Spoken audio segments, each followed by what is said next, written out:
Okay, so this is our module 3 call for the So Delicious program. Technically, it's our second module 3 because the last one, as I said in the email, did not get recorded. But I want to share some things that weren't mentioned in the last call. And this topic is so important, the mental thoughts, the emotions. So it's there's no pain in going through it again. It's actually going to be a benefit to all of us. And if you have any questions, whether they come up from the call or anything left over from the recording from last week, anything at all, if you got to dive into any of the books I mentioned last week, amazing. I would love to answer any questions you have on the call. So that said, let's just dive in. And I'm just going to take it as if my intention to do it as if you never heard what happened last week, how it went last week. And I actually had some interesting experiences with my own attachments over the last 2 weeks. So I'll be adding that in as well.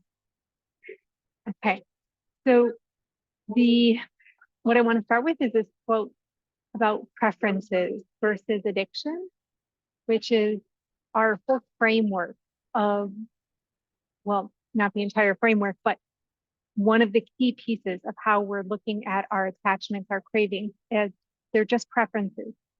So this is a quote from Ken Keyes, the author of the Handbook to Higher Consciousness. I mentioned these two books as this being the first one. I'll show the other one later, but I really love this book, especially around the topic we're working with in Soul Delicious of releasing attachments. So this quote is, "Happiness happens when your consciousness is not dominated by addictions and demands, and you experience life as a parade of preferences." So it feels a little, to me initially, it feels a little like bland when we're talking about happiness and the way he's even bringing addiction into the thought of happiness, but it's really true. True happiness doesn't exist until we're in a mindset of all these preferences versus the addictions and demands dominating our minds. As when we have those addictions and demands taking control, we are in a mental chatter and almost turmoil of emotions until we get what we want. And then it's more about the instant pleasure and the superficial happiness rather than the deep joy that we could experience had we just been approaching everything as a parade of preferences. So let's just recap what addiction is really. It's just a simple programming of our minds. The identifying characteristic, some say, is an addiction is that if your desire is not fulfilled, then you respond emotionally, almost like a computer program. You're automatically playing out a program of anger, worry, anxiety, fear, jealousy, depression, any of these emotions that occur if you're not getting what you want. So the unmet addictions trigger uncomfortable emotions, and they can really make you restless, physically and mentally. So the emotional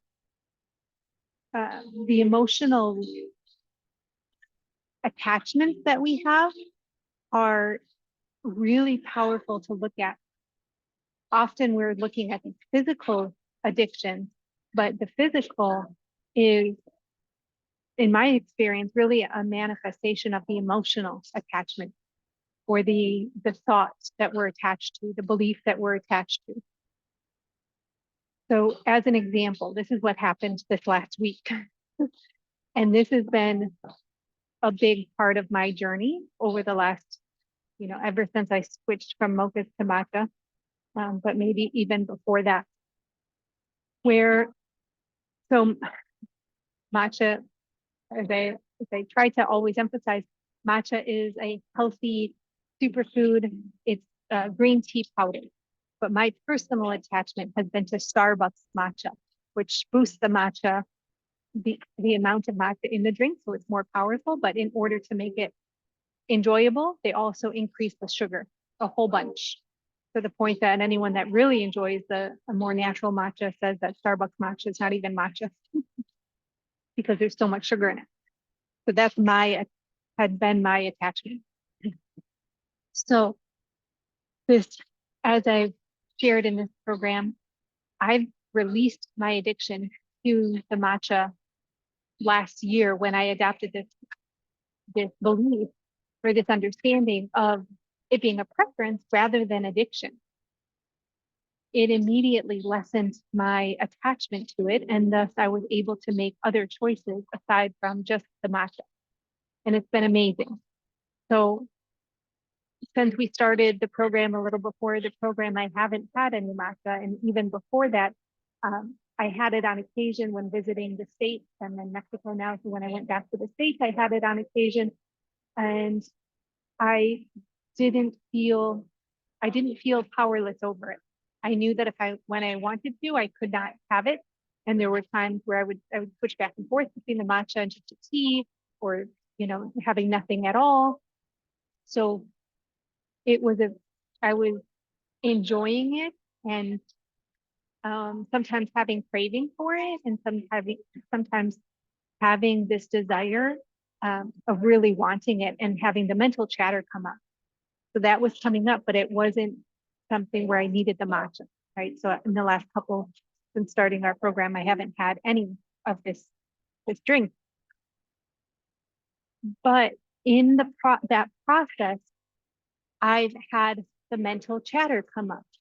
And I had before, but it's really this week where I noticed how powerful the specific beliefs are around the matcha that I'm attached to, that run in my head and that keep my mind in a debate about having the matcha. So it's not that I'm addicted to the matcha, but it's the thought that I'm more attached to. And so now it's breaking those thoughts twice in the last. So I'll tell you what the thoughts are, is the belief that I programmed myself with is that I work better with the matcha. I get more done. I'm more productive because it stimulates you, but it also helps to focus you. So, and because there's more in it, I get more done with the Starbucks versus trying to have a matcha somewhere else or even making it on my own. So the belief was that I wasn't re-recording this video actually, and not re-recording it and not doing some things that I had intended to do for you caused unease. And after a couple of days, it's like, okay, just go get the matcha, use it to your benefit. You're going to leverage it rather than it being an addiction. So I said, okay, that's what I'm going to do. I walked to Starbucks, go into the store, and it's like a turmoil because I know it's a slippery slope with addiction, right? And so like I've had it in the past and not gone off, the wagon with it. But at the same time, this is somewhat new for me, after years of having it, 10 years, only not having it for 18 months or so, it still feels new. And so I sat down to feel the energy being in the space and whether I really want it and everything. And I decided what I wanted to release was those thoughts that were causing me pain. It wasn't the matcha anymore. It was the actual thought in my head, the belief that was causing me pain and that was holding me back. So I left without getting it.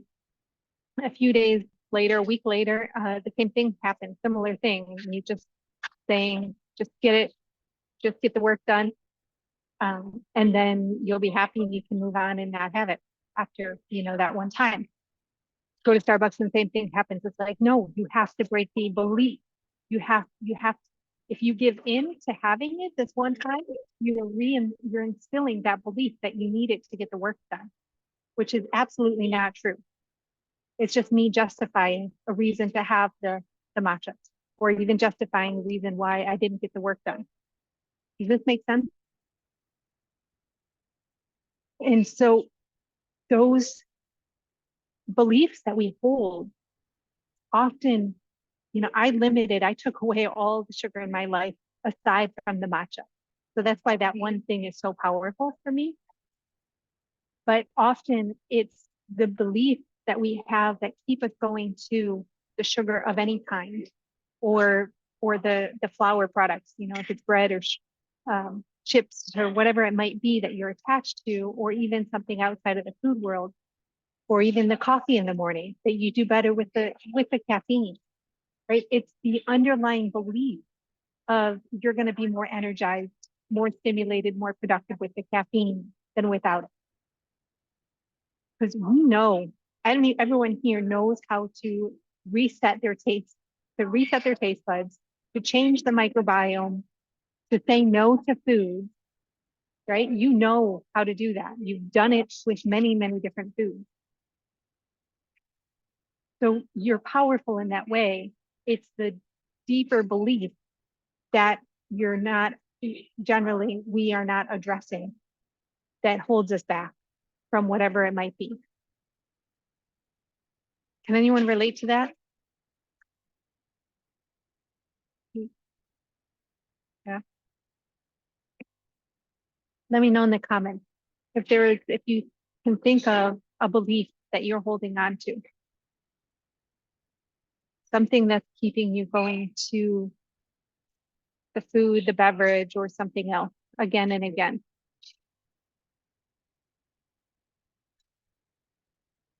For me, another belief that I held around this matcha drink was that I would be more social. I'd be more likable. I'd have better energy. And that was something I let go of, probably last year sometime. And I've affirmed it again and again with my behavior and my, fantastic relationship and showing up, even to these calls and feeling really good about my energy and how I'm doing. So it's like this social anxiety completely reversed. Before the social anxiety was there, I needed the matcha to soothe it. Now I realized, that was just a belief I had. It was just a thought I had. So you knock one over, and then sometimes another one shows up that's even deeper or more powerful. And so it's this journey that we're on with these thoughts. So the addiction themselves, if you're thinking as some might, because if you really get into it, there might be a lot of thoughts that you have that are keeping you from doing things. They're beliefs instilled in you. And so it's like, how much does this really matter? Do I need to give up these thoughts? Do I need to give up these beliefs? Because is it really worth changing the belief? Like, I can think of others where I'm still in this. It's not a battle, but it's definitely energy to change the belief. And so I ask myself, how much is this belief serving me? How much is it holding me back? Right? Because they're not good or bad. It's just a matter of how much they're costing us in our time, our energy, our effectiveness, our wisdom, even. How much are they holding us back? Because if you think about it, how many times you might satisfy most of your attachments that you're holding on to, right? And it's true, most of us do satisfy them. That's why we actually don't even recognize them, because they're just something that we believe, and then we onto it so much that we're okay. Oh, okay. That we fulfill it, whether it's by avoiding something or purchasing something. In so many ways, we believe this and then we fulfill it. Could be finances, could be in relationship, or any area of your life. And so most often we're fulfilling our attachments. But if there's just one attachment, craving, addiction, that doesn't get fulfilled, that one will just like prey on your consciousness. It just bothers you all day long if you let it. If you keep thinking about it and if you don't release it, it can actually go on until the next day and even beyond that. So it's the power of our thoughts and really even our self-talk that matters so much in affecting our quality of life. The physical addiction is one thing, but the emotions and the thoughts beneath the addiction is way more powerful, right? The physical may add calories, it may create high blood sugar, it may even be feeding cancer, but the beliefs and the thoughts are feeding disease in a much more powerful way. So by changing our food, it actually opens us up to what emotions are there, what thoughts are there. When we shift towards the healthier food, we're nourishing the body, we're nourishing on a cellular level, we're helping the mitochondria to be more energized, we're helping the liver to detox. But through the process, as we realize what things are harder to give up, where we're not choosing the healthier food, then we have the awareness of our thoughts. And if you're doing that work and noticing those thoughts, you can attach it to or recognize the emotions that go with that. And that is a much more powerful healing, because there's something about our world that most people don't recognize. And that is everything is energy, right? So, I think, I have a note here, in the 17th century, Isaac Newton, right, discovered some big things about the universe. He's one of the godfathers of basically studying the universe. And because of his work, we have Newtonian physics, which is based on the physical world. What goes up must come down, right? Gravity, those things. But then in the early part of the 20th century, just like 100 years ago, a little more than that, Albert Einstein comes in and he actually figures out that there's more to this world than just the physical. And he actually says that energy and matter, energy being the invisible that we don't see, and matter is so entangled that it's impossible to consider them as independent elements. And yet, even with Einstein's belief in showing this, our world is still based on Newton's discoveries. 300 years prior, Newton's discoveries about the physical matter is determining our existence, our experience of the world, even though the energy is that's so much more powerful. We could argue that, but the energy is so consistent and intertwined with the matter. So that goes to our physical bodies. The physical healing is so intertwined with the energetics that we experience. By not addressing the energy, we're preventing a deeper healing. And so I say this because our emotions are the energy, and our thoughts are determining our emotions, and vice versa. But our emotions are really powerful. And that's the energy, that's what we're feeling. The thoughts are what we're telling ourselves, but the emotions are what we're feeling in the body. So we want to be more aware of the thoughts and the emotions. And by addressing our addictions, it helps us to do that. So in a way, I understand it not being like, let me know what you guys think. How's this coming up for you? Like, is it exciting or is it more daunting, frustrating, overwhelming?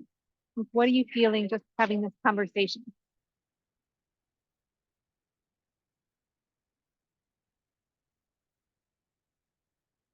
Um,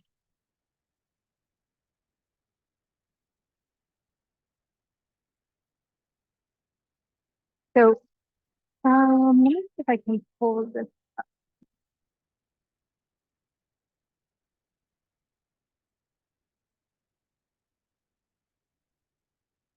Okay.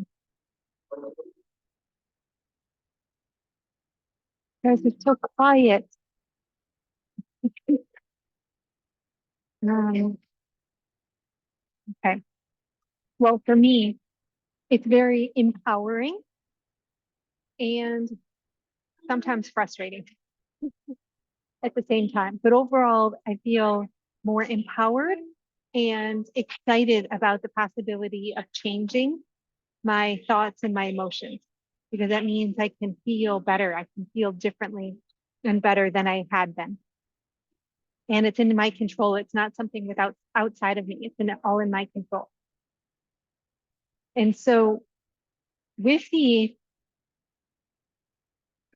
um, emotions, just to give you an idea of how this looks in regards to energy, we have energy has frequency. All energy is a frequency, and there's different frequencies. Some is more, some are more pleasant, some are less pleasant. I'm just going to show you a chart of a range of emotions, the lower vibration, the lower frequencies, and the higher frequencies. And then we can see, because what we want to do is upgrade our emotion, upgrade our frequencies so that we literally feel lighter. Right? We feel lighter in our bodies and we actually have more energy. A higher frequency means more energy. So we have more energy physically, but then also mentally, emotionally, and even and um, spiritually, energetically. And that's where we're like literally people, if you can recall seeing someone and maybe people have said it about you, you're just glowing, you're shining, you're radiating. It's because of the higher energy that you're emitting. So let's look at this chart. Let me share my screen. Here's the chart. On the lower, at the bottom, we have powerlessness, unworthiness, shame. A little bit up from that, there's fear and grief, guilt, insecurity, depression. These lower vibrations, these are the lowest. Has anyone felt these? I think it's very common. So I don't want to say we've all felt them, but in my experience, one way or another, most people have felt these lower emotions. I know when I was very depressed, I was in a deep state of shame.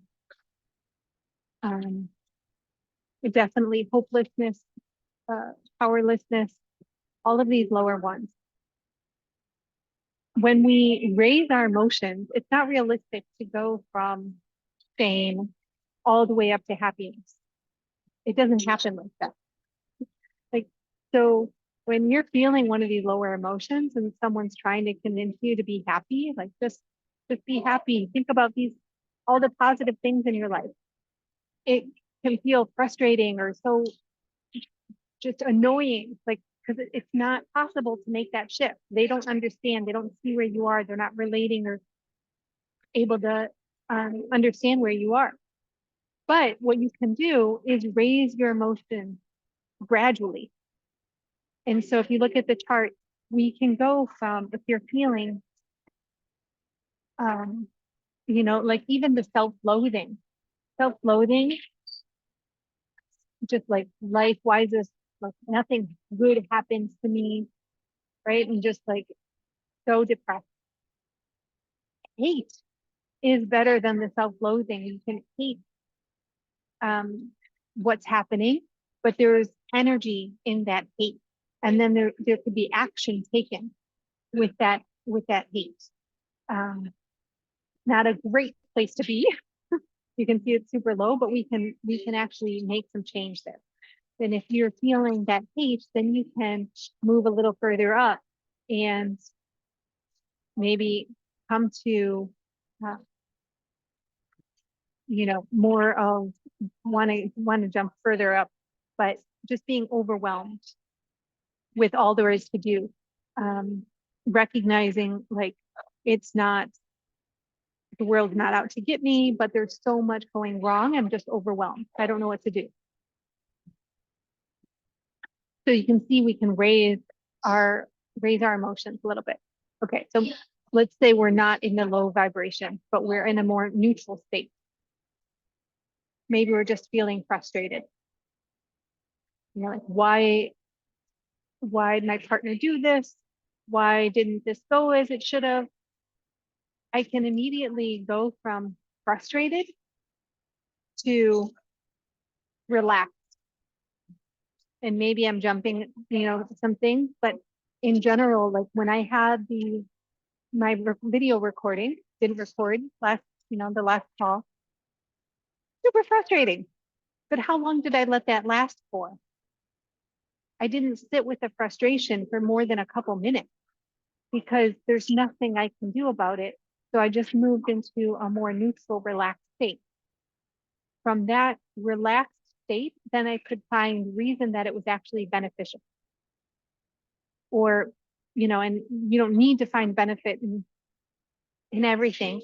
But for me, I like finding the positive to everything because it puts me in these higher vibrations. It puts me in a higher frequency.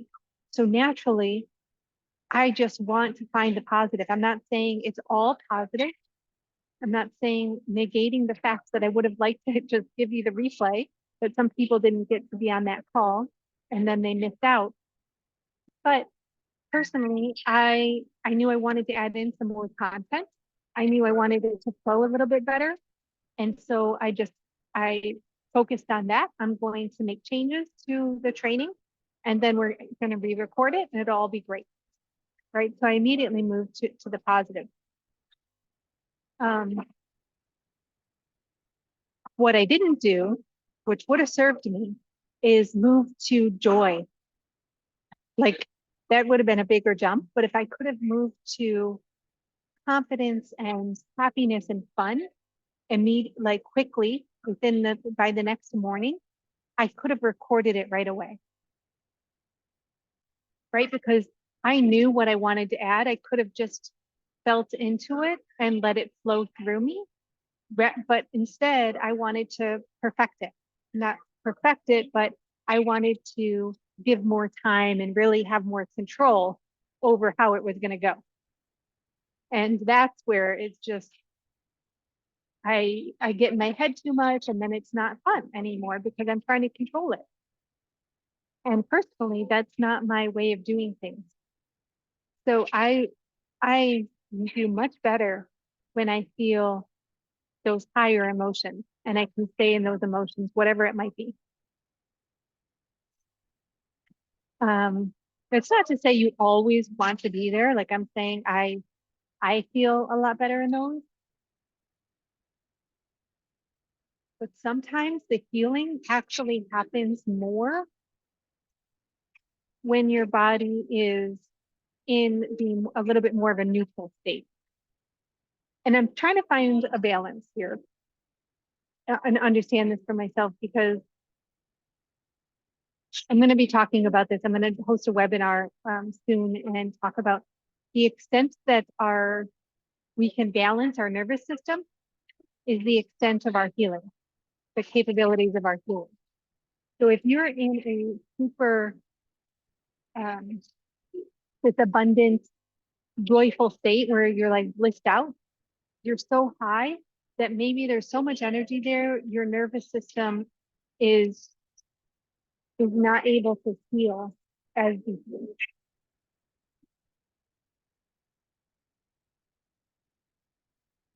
It depends. What I'm feeling is that it depends on how deep that loving state is.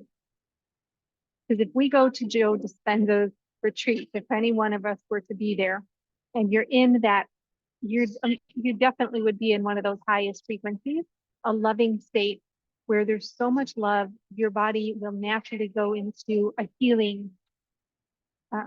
a healing mode, and you can heal on an epigenetic level. You can heal the environment, the DNA, so much in that higher frequency. But that being said, it's difficult to get into that state where it's so deep. Sometimes we're in a state where we're feeling really happy and really um, blissful, enthusiastic, passionate, but it's in a more stimulating way where the nervous system isn't able to like soothe itself to do more repair. So it's a fine balance. Um, I'm saying this all to just say that there's benefit to being in a peaceful, calm state and being able to go to the high vibration. You want to have that full range. And in fact, you also want the capability to go to the lowest range as well. That's very beneficial depending on the life situation. If there's death in your family, it's not healthy to stay in those high vibrations. You want to be able to process that. So it's important to have the full range, just like in our food. You want the sweet and the bitter. It's that range of flavor, that range of the feelings that gives us the most experience in this life. But being able to change your energy is what matters. Having the control over your energy. That, if there's any place to have control in a beneficial way, it's that over your energy and your thoughts, your emotions, thoughts, energy.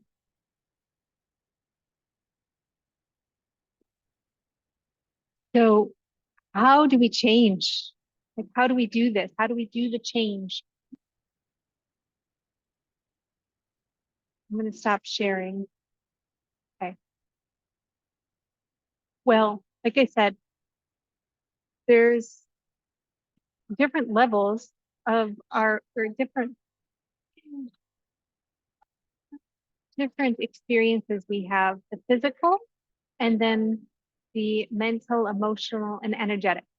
So by working on our food, also exercise, sleep, that's all working on the physical in addition to the energetic. But what we're doing actually is changing the physical world by changing the physical, what we're putting in our body, how much time we're actually laying down, eyes closed and sleeping, right? That's changing the physical. It's affecting our mental and emotional and energy. But what we're doing is changing the physical. So that's one way to make change. But as we said, the thoughts and the emotions also affect the physical. And so if we're wanting to change, or it's best to work on all the levels, not just the physical. So working on the mental would be, first of all, cleansing our mental, um, anything that comes into our mental space, right? We talked about this earlier in Revitalize.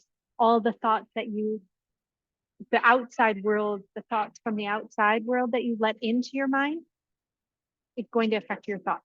The media, the newspapers, the music you're listening to, TV shows, the conversations you have with people, gossiping, all of that is affecting your mental thoughts. And then doing the work of, like, they call it metacognition, of actually thinking about how you think, thinking about your thoughts, right? That's a way to support and nurture your thoughts. Then and there's a lot more. Well, don't want to get too far into this, but there's a lot of ways that you can nurture your mind. And then we can also be nurturing our energy, or sorry, our emotions first. Nurturing our emotions, what's that look like? Well, be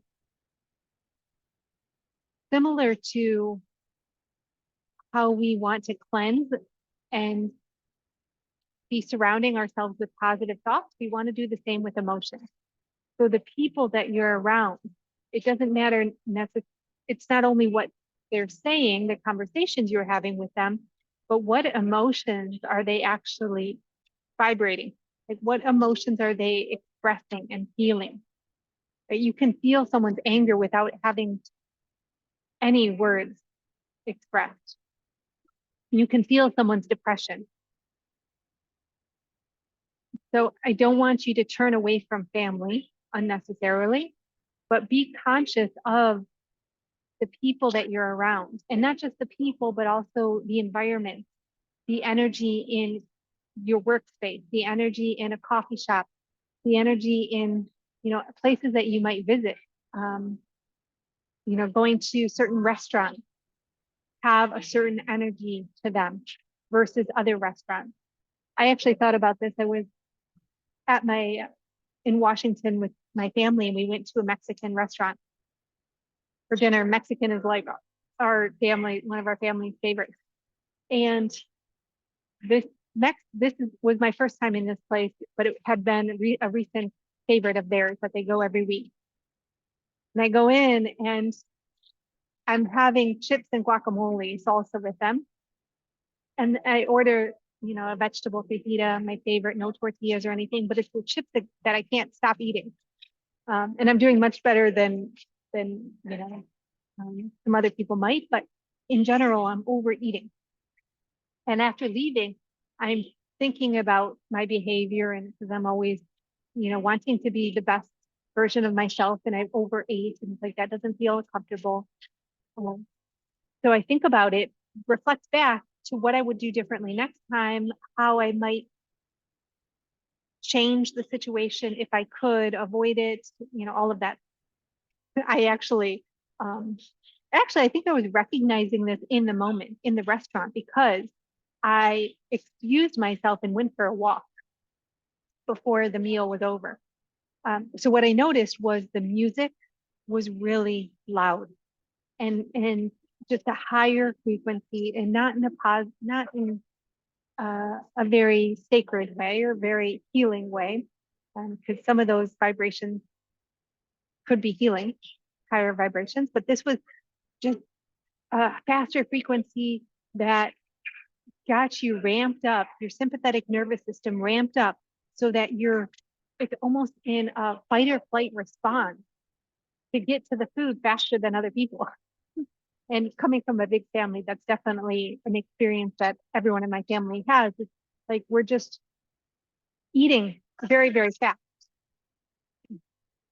And it doesn't feel good to me. Like that's immediately an environment that I'd rather not be eating in, where it's super fast, and not just super fast music, but just really ramped up energy. It's the opposite of what we want for digesting food, right? And so it's also the opposite of what we want as far as taking in the food.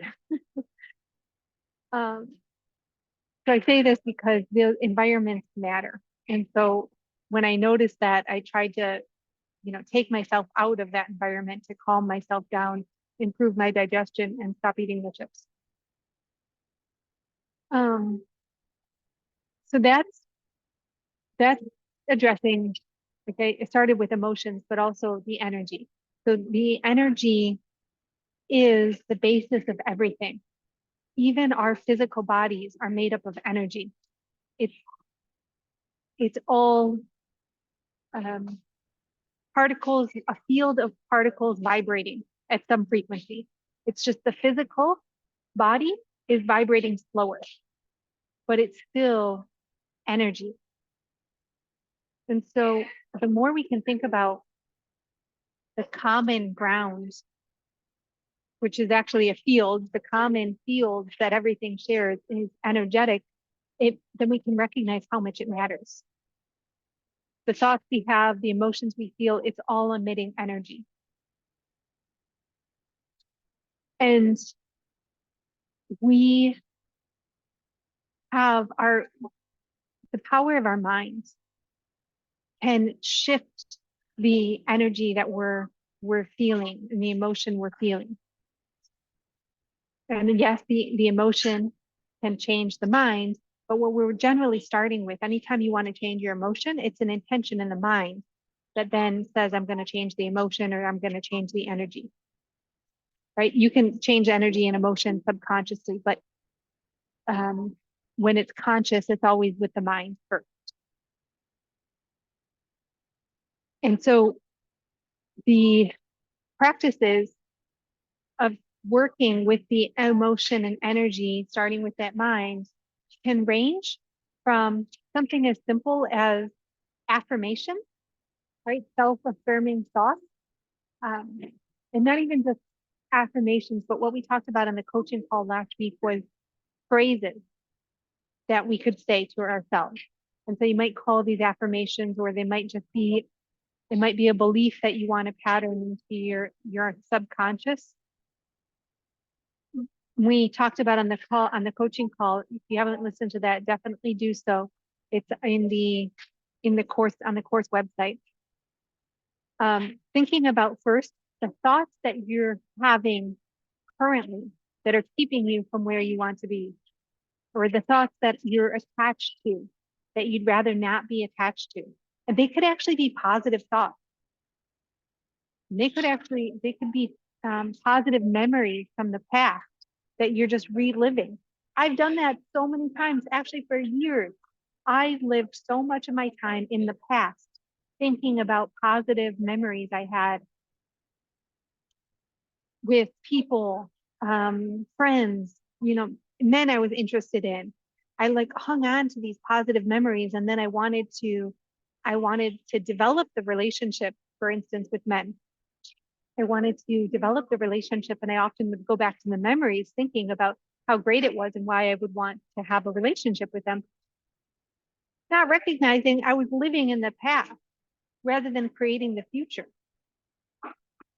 Right. And so not all of the attachments that we have are negative feelings or emotions or thoughts even, but they might be, the attachment is what's keeping us from living in the present. So as we had mentioned, I don't know at what point, but the difference between attachment and connection. I can't be connecting with these men, for instance, or even with my food in a really positive way if I'm attached to it.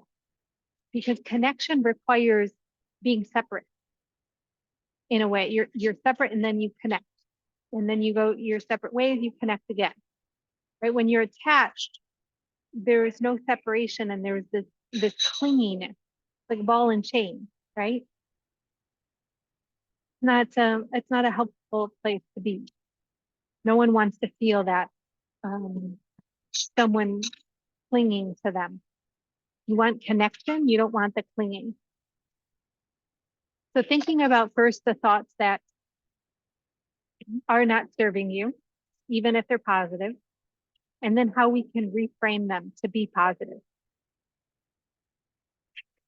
And then this coaching call, we're going to do more of the work around with those positive thoughts.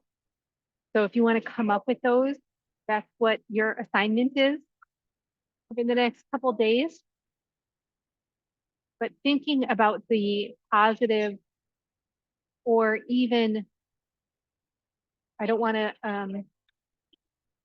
to minimize what we're creating here by just saying positive, but what you want to rewire into your subconscious to improve your life. And it may be most helpful for you to reprogram a thought that is an upgrade from a previous thought, but not yet where you want to be ultimately. Like you can do this in stages. phases, right? Because it needs to be believable. And it doesn't have to be believable in this very moment, but it needs to be something that you can reach through finding the evidence, which is actually a great thing to do before Wednesday as well. The evidence of why this new belief is true, why it could be true.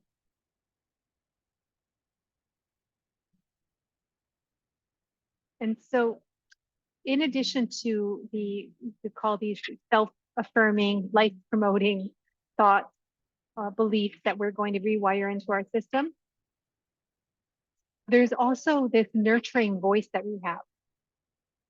And I think of it a little bit differently because the thoughts are like,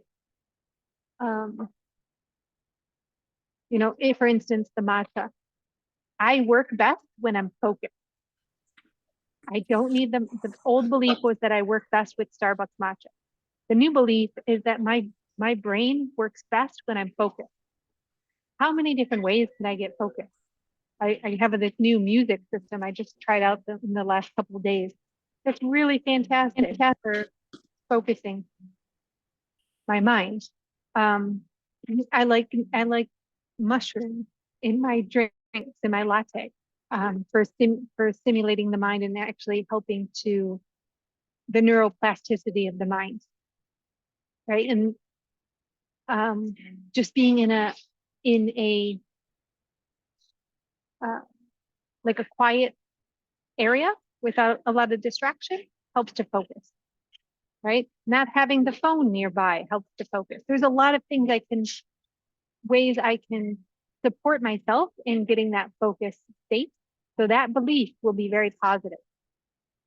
Then and not only is that belief true, but if I can make it a program that I come back to again and again, then my attention is on getting focused. Before, I had the understanding that if I was focused, I would work better, but it wasn't an underlying core belief that I would come back to again and again, right? Do you see the difference?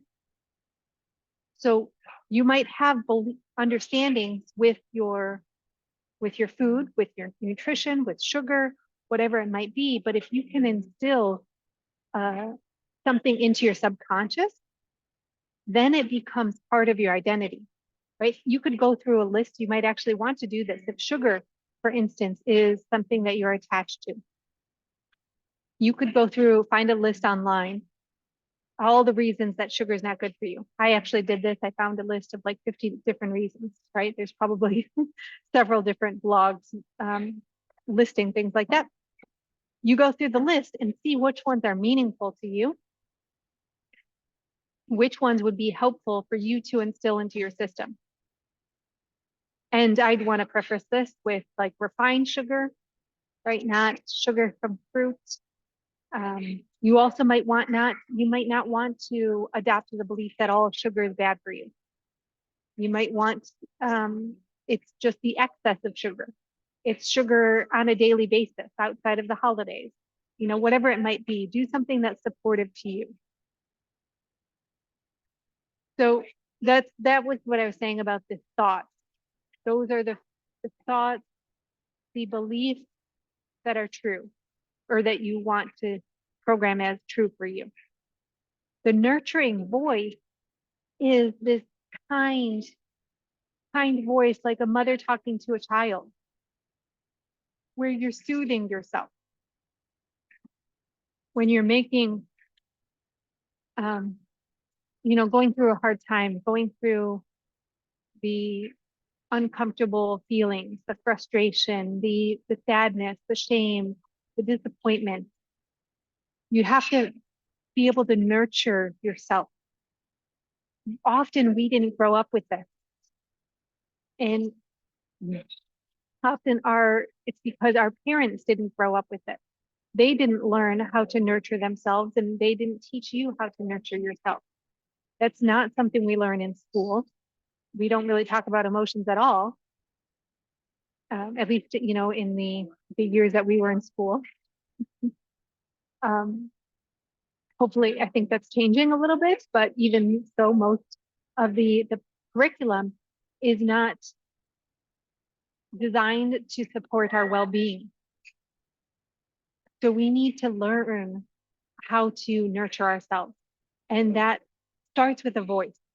It truly does, because in order to go nurture yourself with a bath or an herbal tea or for a walk, you first need to recognize that that would be beneficial. So if you don't have a voice that is telling yourself it's okay, take a break, take it easy, calm down, find your breath, pause for a minute. It's not as bad as you think. You're your worst critic, right? If you don't have a way to soothe yourself, then it's going to be much harder for any of the other healthy lifestyle choices to be implemented, because you're not taking care of yourself at that first level. It's just your thoughts.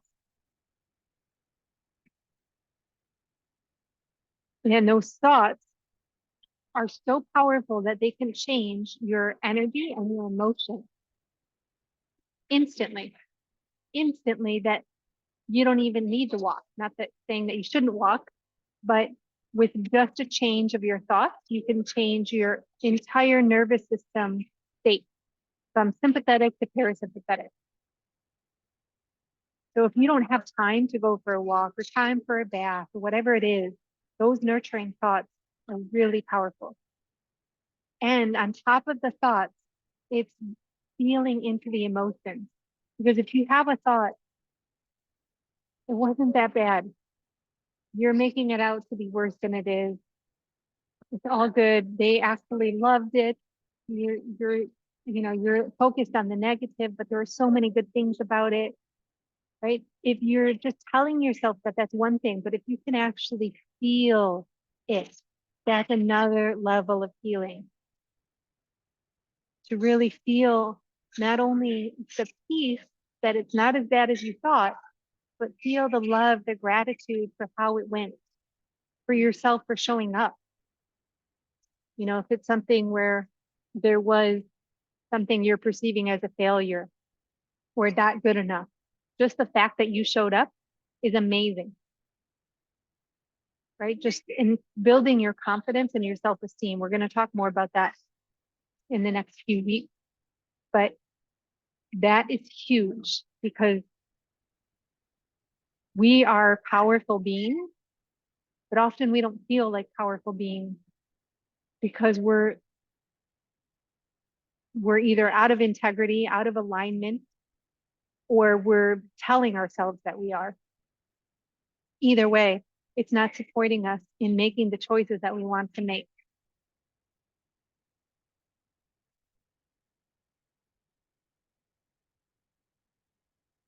So then, going back to how we make changes, like I said, we have these self-affirming thoughts, the nurturing voice, but then there's also many, many activities.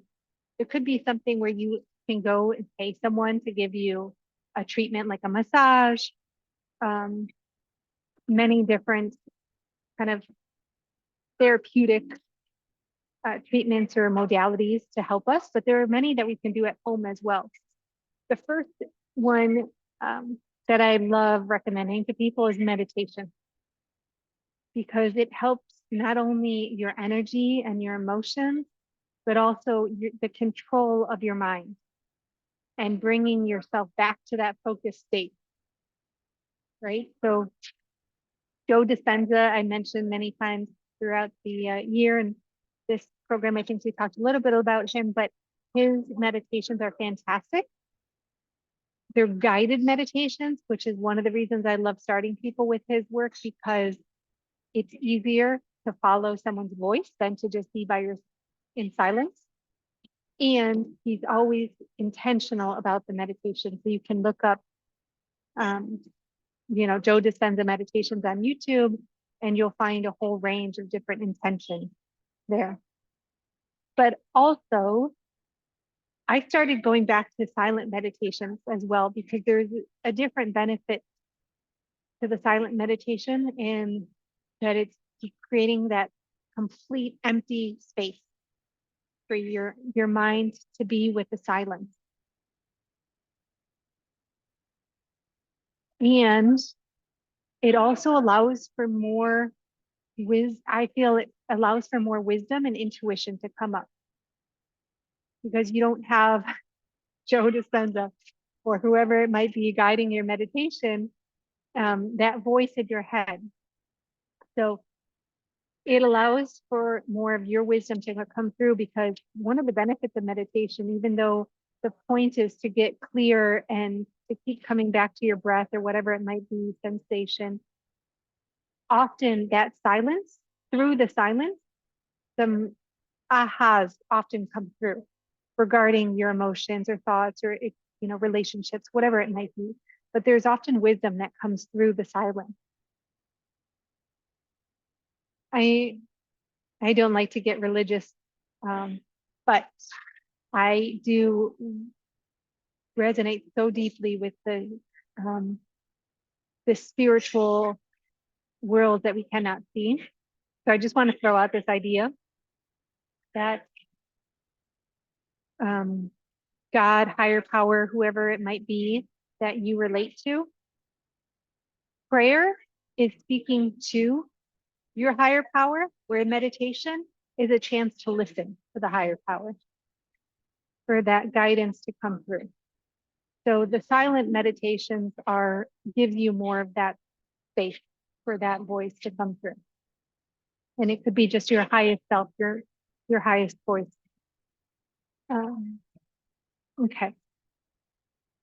So in addition to the meditations, two others that I really love, we've talked about a little bit through our year in Revitalize, is breath work. Breath work is super powerful. If you can find a resource that you love and use that. One we've been talking about, Sue Morter. She wrote the book, I think it's called The Energy Code. And she's a fantastic guide in helping you do breath work on your own. If you happen to be ever come across, like at your local grocery store, health food store, sometimes they have a bulletin board. They might have something there listing community activities. Breathwork might be one of them. If you ever see that, I would take the chance to experience it with other people, because you'll learn a lot. And you'll find like-minded people as well. And the other one that is really powerful and just super simple, is EFT, Emotional Freedom Technique, I believe is what it stands for. And this is a way of like literally tapping. So it's so simple. We're going to go into it on Wednesday, Paul, but you don't need anything. And you can do it immediately in the moment. And it is very, very powerful. So that is another way to shift energy. It also shifts your focus and your thoughts pretty quickly. All right. And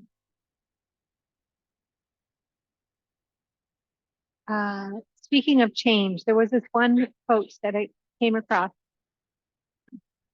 It says, "We cannot change the world by what we say or do, but as a consequence of what we have become." So we've been talking a lot about our thoughts, our emotions, our energy. What we do, our actions, and what we say is one thing, but the person that we're being in the process of living our life is the way that we're really making change. It's how we're showing up. Our energy is showing up for a meal, whether it's a salad or ice cream with friends, and how we show up in caring for ourselves, whether it's a bath and we're in a unhappy state, we're depressed, or whether we're happy and loving ourselves. It's two completely different experiences, right? So it's who we're becoming. And that's where it's like, it's not about the destination. It's about our journey. And before I thought it was like, not about the destination, it's the journey, it's the joy of all the experiences. But now I see it on that deeper level of, it's not about achieving the outcome, as much as who we're becoming to get to the outcome. That's where like all the beauty, the magic is. So with that, I'm going to say goodnight. You guys haven't seen module 3 yet. The coaching call that we did last week for module 3, it's in the course. I'm going to add this training. Tomorrow morning, you'll be able to find it there. It's also in the Facebook group if anyone's in the Facebook group and finds that easier to access the videos. And then our coaching call will be on Wednesday. We'll actually be practicing a few activities with the beliefs that you come up with, the beliefs that you want to reprogram into your subconscious. And I'm not going to say that we're not going to, it's not something that's going to happen overnight. But what we're going to do on Wednesday is going to be practices that you can utilize to help change the thoughts and the beliefs over a period of time. Right. And you can start, if you have these beliefs already written, which ideally you do, and you can come up with them, you can start reaffirming them now and practice using that nurturing voice. That mother, be the mother to yourself. Right. That's it. I hope this was helpful. Definitely felt it, if anyone didn't catch our last call, I felt this one to be even more aligned and beneficial, hopefully. So we missed out on nothing. And I will leave you. Have a delicious evening. I will see you. Oh, also the integration guide is going to be in the course tomorrow as well. It's not there right now, but that'll give you just a space to list out these beliefs that you're coming up with. Okay. And then I'll see you on Wednesday. Thank you for joining us. Bye. Thanks, Katie. Thank you.